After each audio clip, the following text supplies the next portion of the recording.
Hi, Nay. Good afternoon. Ano po, ako pala si Marlon. So, Tanggalin mo yung kontak. Hindi mo si Marlon, Nay. So, tumutulong po ako sa mga homeless. So, nagla-live po ako sa TikTok. Yung kinikita ko kasi doon, tinutulong ko po. So, ano po pangalan nyo? Oh, ano yung sinasabi? Ano pong pangalan nyo, Nay? Maria Lopez. Ilang taon na po kayo, Nay?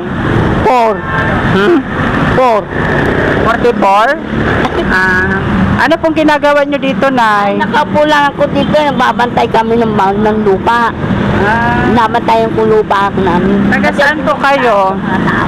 Taga saan kayo? Dito kami nakatira. Kasi doon kami nakatira sa Amerika. Bigay-tingita kami dahil ko ng Lopez ng lote. Yung anak nyo po, Nay, nasaan po? May anak kayo?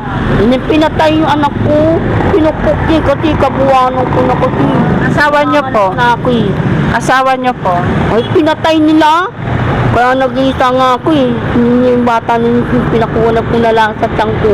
So mag-isa na lang kayo ngayon? Ha? Mag-isa na lang po kayo? Oo, nag-iisa na lang ako. Hinantay ko asawa ko nang nabuhay ko na.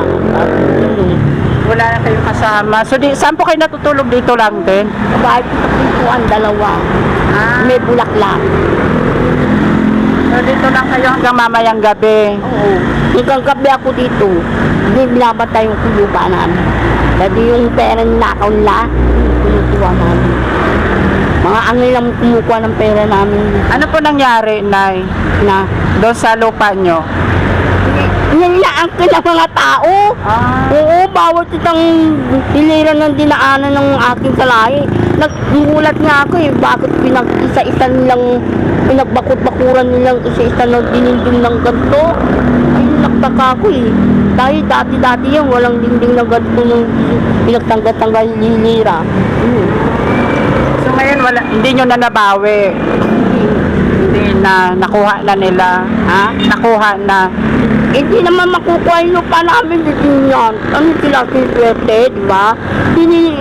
Ano lang yan, pinagdaanan lang yan ng aking kalahi. Pero ang pinagulatan ko doon, bakit nila binakod ang isa bawat binaanan ng lahi ko? Daw papayag.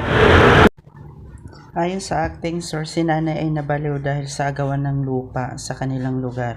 So ngayon si Nanay is nandito na lang siya sa may cover, parang ano siya, waiting shade. So dito siya natutulog hanggang maghapon, hanggang magdamag. So dito parang dito na rin siya nakatira. Ayon sa mga pinagtanungan natin, siya po ay nabaliw dahil dun sa agawan ng lupa. Dahil sa pamilya nila, siya ay mag-isa na lang din sa buhay, wala na rin siyang anak at wala na ring asawa. So umaasa na lang din po siya dito sa mga dumaraan para may magbigay sa kanya ng limos. So nanghingi siya ng limos, pero dahil dyan natulungan pa rin natin si Nanay.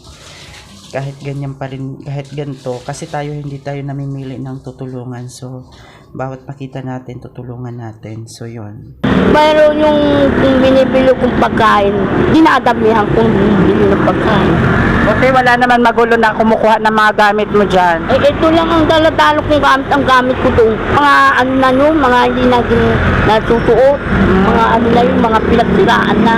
Ito, nandito, yung pagpinagsimutan ko.